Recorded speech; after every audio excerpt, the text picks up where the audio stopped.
Well, we are learning the results of an investigation into excessive overtime problems.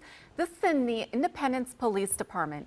Fox 4's Malik Jackson is live in Independence. And Malik, what did we just learn in the last hour?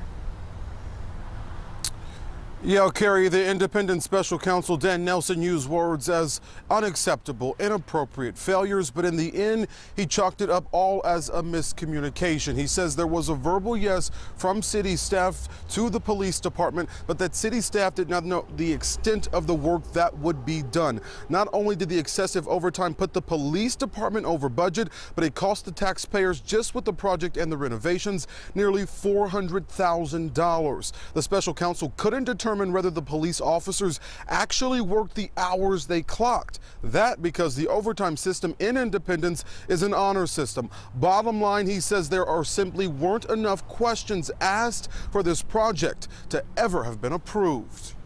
We also believe, though, that there was a failure to supervise here, and the city should have asked more questions and followed up when told that police were going to conduct some renovations in the headquarters.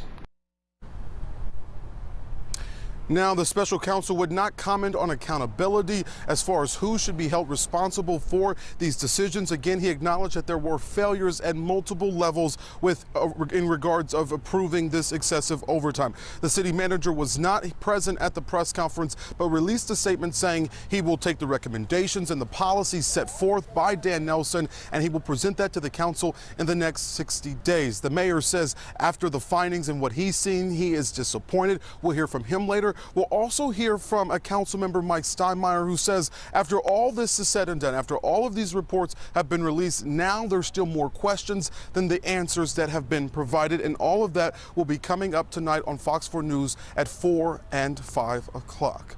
Carrie?